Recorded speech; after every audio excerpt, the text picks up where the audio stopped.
उन्हाळा संपून एकदाच्या पावसाला जर सुरुवात झाली की काहीतरी गरमागरम, कुरकुरीत, झणझणीत आणि चटपटीत खावंसं वाटतं. तर अशी ही मस्त फुग्यासारखी टम्म फुगलेली, शिवाय मस्त कुरकुरीत, आतून छान मऊसूत अशी बटाटा भजी तुम्ही सुद्धा नक्की ट्राय करा. अजिबात तेलाचं मोहन, सोडा न वापरता अशी ही मस्त पुरीसारखी टम्म फुगलेली भजी. आता भजी बनवण्यासाठी नेमकं पीठ कोणतं वापरायचं, तेलकट होऊ नये म्हणून कोणत्या टिप्स वापरायचं आणि प्रत्येकाला कळेल अशा साध्या, सोप्या, सरळ भाषेत रेसिपी दाखवलेली आहे, म्हणून शेवटपर्यंत नक्की बघा. आता कुरकुरीत भजीबरोबर खाण्यासाठी मस्त एक हिरवी चटणीसुद्धा दाखवलेली आहे. अशी चटणी तुम्ही एकदाच तयार करून ठेवली की अगदी 2 ते 3 दिवस कोणत्याही पदार्थांबरोबर चालू शकते. चॅनलवर नवीन असाल सबस्क्राईब करा, बाजूचं बेल आयकन नक्की क्लिक करा. चला तर मग सुरुवात करूया. रेसिपीची सुरुवात या हिरव्या चटणीपासून करू. म्हणजे चटणी तयार करून ठेवली की मस्त गरमागरम कुरकुरीत भजी याबरोबर खाता येईल.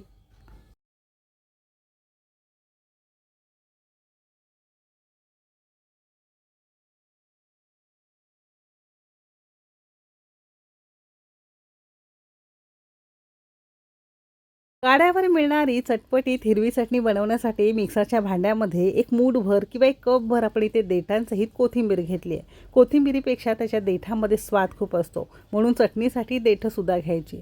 आवडीप्रमाणे किंवा एक 2 ते 3 हिरव्या मिरच्या घेऊ शकता. आवडीप्रमाणे कमी अधिक करू शकता. एक 5 लसणाच्या पाकळ्या घेतलेल्या आहेत. मोठ्या असतील तर फक्त 2 ते 3 तुम्ही इथे वापरू शकता. लसूण खूप जास्त वापरायचं नाही. अर्धा इंच आपण इथे आल्याचे तुकडे घेतलेले आहेत. अर्धा चमचा साधं जिरं घेतलेलं आहे. एक 2 चमचे आपण इथे भाजलेली डाळवं घेतलेली आहे. याऐवजी तुम्ही नायलॉन शेव किंवा प्लेन शेव कोणतीही वापरू शकता, ज्यामुळे चटणीला थोडासा दाटसरपणा येतो.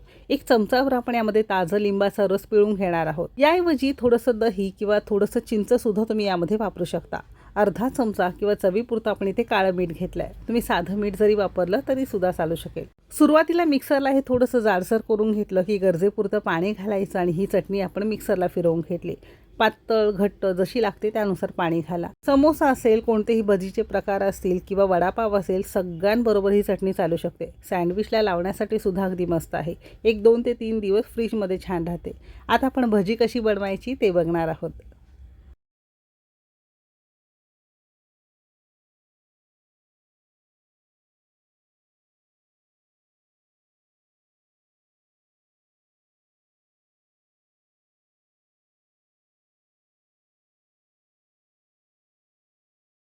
कुरकुरीत बटाटा भाजी बनवण्यासाठी 2 लहान आकाराचे आणि वजनी म्हणाल तर साधारणतः 200 ग्राम प्रमाणात कच्चे बटाटे घेतलेले आहेत. आता एक जरी बटाटा घेतला ना त्याची भरपूर भजी तयार होतात. पण इथे 2 मध्यम आकाराचे बटाटे घेतले, त्याची भरपूर भजी तयार होतील. एक 2 ते 3 जणांना व्यवस्थित पुरतील. आता सुरुवातीला याची आपण सालं काढून घेणार आहोत. तुमच्याकडे जर मोठा बटाटा असेल, एक 150 ते 200 ग्रामचा, तर फक्त एकच वापरला तरी सुद्धा चालू शकेल. मोठ्या बटाट्यांच्या चकत्या अगदी छान मोठ्या मोठ्या निघतात. चकत्या मोठ्या असल्यामुळे भजी सुद्धा अगदी छान मोठी दिसायला छान दिसते. दोन्ही बटाट्यांची सालं काढून घेतल्यावर एका भांड्यामध्ये आपण साधं पाणी घेतलेलं आहे. आता बऱ्याच जणांकडे ना बटाट्याच्या चकत्या करण्यासाठी ना स्लायसर नसतो. तर अशा वेळेस सालं काढून घेतल्यावर डायरेक्ट पाण्यामध्ये अशा छान पातळ पातळ सुरीने सुद्धा तुम्ही याच्या चकत्या करून देऊ शकता. जर स्लायसर असेल तर स्लायसरवर सुद्धा करू शकता. पण पातळ चकत्या करताना अगदी निगुतीने हळूहळू आणि अगदी छान पातळ ट्रान्सपरंट दिसेपर्यंत असं आपण करून घेणार आहोत. खूप जास्त जाड ठेवायचे नाही. आणि बटाटा ज्या बाजूला मोठा आकाराचा किंवा छान चकत्या मोठ्या दिसत असेल त्या बाजूने आपल्याला हे बटाट्याचे स्लाइस करून घ्यायचे, म्हणजे भजी छान दिसायलाही मोठी दिसतील.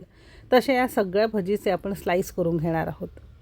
आणि शक्यतो स्लाइस केल्यानंतर पटकन साध्या पाण्यामध्ये घालायचं आहे, जेणेकरून बटाटा काळा पडू नये. आणि पाण्यामध्ये बटाटा घातल्यामुळे आणखीन एक फायदा होतो. एक तर तुमची भजी तेलकटसुद्धा होणार नाही आणि बटाट्यामध्ये जे काही स्टार्च असतं ते सगळं पाण्यामध्ये निघून जातं आणि बटाट्याची भजी काळीसुद्धा पडत नाही. रंगसुद्धा अगदी छान राहतो. म्हणून या सगळ्या टिप्स वापरून असे हे स्लाइस आपल्याला करून घ्यायचे आहेत. तुम्हाला हवं असेल तर पाण्यामध्ये थोडंसं मीठ घालून ठेवलं तरीसुद्धा चालू शकेल. म्हणजे पाण्यामध्ये थोडंसं मीठ घातलं की मीठ याला चांगलं लागलं जाईल आणि भजीसुद्धा खाताना पानसट लागणार नाही. तसंसुद्धा तुम्ही करू शकता. 5 मिनटं हे आपण तुकडे या पाण्यामध्येच ठेवणार आहोत. तोवर इथे पटकन आपण डाळीचं पीठ भिजवणार आहोत. आता 2 बटाटे असतील किंवा 200 ग्राम बटाटे असतील तर त्यासाठी बरोबर 1 कप किंवा 150 ग्राम आपल्याला इथे डाळीचं पीठ घ्यायचं आहे. चणा डाळ किंवा आपण ज्याला बेसन म्हणतो किंवा मुगाची डाळ, जे तुम्हाला आवडत असेल, जे तुम्हाला चालत असेल ते पीठ तुम्ही इथे वापरू शकता. बाकी बनवण्याची पद्धत सेमच आहे. चण्याची डाळ घरामध्ये आणून छान निवडून नंतर त्याला घरघंटीमधून मी दळून घेतलं. म्हणून काय केलं, त्याला छान कुरकुरीत होण्यासाठी चमचाभर यामध्ये आपण तांदळाचं पीठ घातलं. जर घरामध्ये पीठ तयार करून हे करत असाल तरच तांदळाचं पीठ घालायचं आहे. रेडीमेड डाळीचं पीठ घेत असाल तर फक्त कपभर तुम्हाला पीठ वापरायचं आहे. रेडीमेड पिठासाठी अजिबात तांदळाचं पीठ वापरण्याची गरज लागत नाही. आता हे पीठ शक्यतो चाळून घ्यायचं आहे. पीठ चाळणीने चाळून घेतल्यामुळे पिठातील गुठळ्या कमी होतात आणि भजी छान गुळगुळीत टेक्स्चर छान यायला मदत होते. म्हणून शक्यतो आपल्याला हे पीठ छान चाळून घ्यायचं आहे. बऱ्याचदा काय होतं, दळणीवर आपण डाळ दळायला घालतो तर कधी कधी डाळीचे कणसुद्धा राहतात. त्यासाठी हे पीठ चाळून घेणं नेहमी चांगलं. तसं हे संपूर्ण कपभर आपण पीठ चाळून घेतलेलं आहे. तर तुमचं जरी साधारणतः पाव किलो बटाटे असतील त्याला सुद्धा अगदी हे पीठ व्यवस्थित पुरतं. आता अर्धा चमचा आपण इथे ओवा घेतलेला आहे. हाताने छान चुरून घालणार आहोत, कारण यामध्ये आपण डाळीचं पीठ वापरलं आहे. एक तर चवीलाही भजी छान लागतात आणि पचायलाही हलकी जातात. अर्धा चमचा किंवा चवीपुरतं आपण यामध्ये मीठ घालणार आहोत. तुम्ही तुमच्या चवीनुसार मीठ घाला. ज्या कपाने 1 कप पीठ मोजून घेतलेलं होतं त्याच कपाने 1 कप पाणी घेतलं आहे, पण पाणी घालताना थोडं थोडंच घालायचं. एकसारखं असं छान आपल्याला फिरवून घ्यायचं आहे. जसं तुम्हाला हे पाण्याची गरज वाटत जाईल तसं वरून पाणी वापरू शकता. थोडंसं इथे घट्ट वाटतंय म्हणून पुन्हा याच कपातलं 2 ते 3 चमचे आपण पाणी वरून घालणार आहोत. म्हणजे साधारणतः अर्धा कपाला थोडं जास्त पाणी आपण 1 कप पिठासाठी वापरलेलं आहे. एक गोष्ट नेहमी लक्षात ठेवायची, भजी बनवण्यासाठी पीठ फार जास्त घट्ट नको, जेणेकरून तुमचं जे पापुद्र असतं, वरचं कवर असतं, खूप जास्त जाड होईल, आतून कच्चं राहील. आणि खूप जास्त पातळसुद्धा नको. तसं हे आपलं सरसरीत एकसारखं पीठ भिजवून घ्यायचं आहे. आता यामध्ये जर तुम्हाला सोडा, इनो वगैरे वापरायचं नसेल तर पीठ एकसारखं 5 मिनटं तरी आपल्याला चांगलं फेटून घ्यायचं आहे. म्हणजे यामध्ये चांगली हवा भरली जाईल आणि तुमची ही भजी छान कुरकुरीत, कमी तेलकट व्हायला मदत होईल. असं हे पीठ आपण भिजवून घेतलं. 3 ते 4 मिनटं पाण्यामध्ये आपण हे बटाट्याचे तुकडे ठेवलेले होते. तर हे तुकडे मस्त यातलं सगळं स्टार्च निघून गेल्यामुळे ना थोडासा पांढरा किंवा करकरीत बटाटा दिसतो. आता हे निथळून आपण एखाद्या चाळणीवर काढून घेणार आहोत. म्हणजे यातलं एक्स्ट्रा पाणी सगळं निघून जाईल. तुम्हाला हवं असेल तर एखाद्या कॉटनच्या कापडावर तुम्ही पुसून जरी घेतलं किंवा असं जरी केलं तरीसुद्धा चालू शकेल. 1-2 मिनटंच फक्त यामध्ये ठेवायचं आहे. भजी तळण्याकरता छान तेल गरम झालेलं आहे. आता एक स्लाईस घ्यायचं आहे आणि पिठामध्ये घोळवायचं आहे.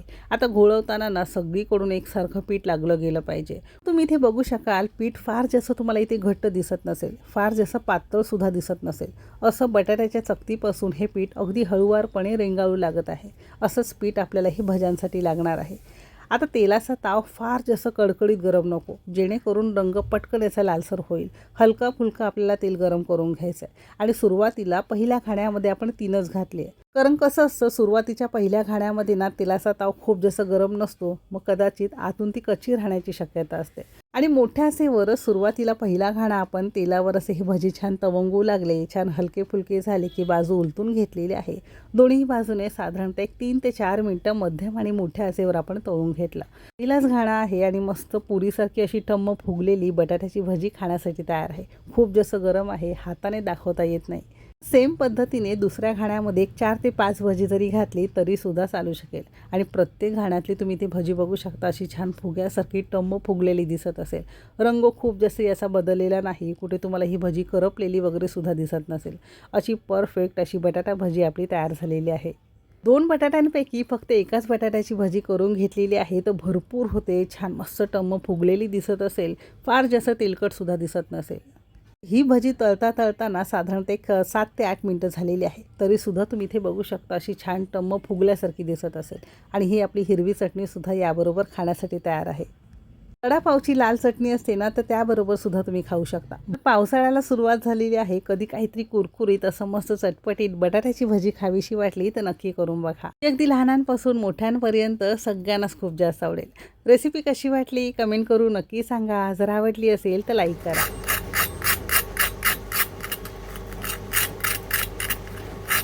जी बाहेरून एकदम कुरकुरीत आहे, आतून मस्त जाळीदार मऊसूत बटाटा शिजलेला आहे. अजिबात बटाटा तुम्हाला इथे कच्चा दिसत नसेल. तर रेसिपी आवडली असेल तर लाईक करा. चॅनेलवर नवीन असाल सबस्क्राईब करा. बाजूचं बेल आयकन नक्की क्लिक करा. रेसिपी कोणत्या शहरातून बघताय ते सुद्धा नक्की सांगा.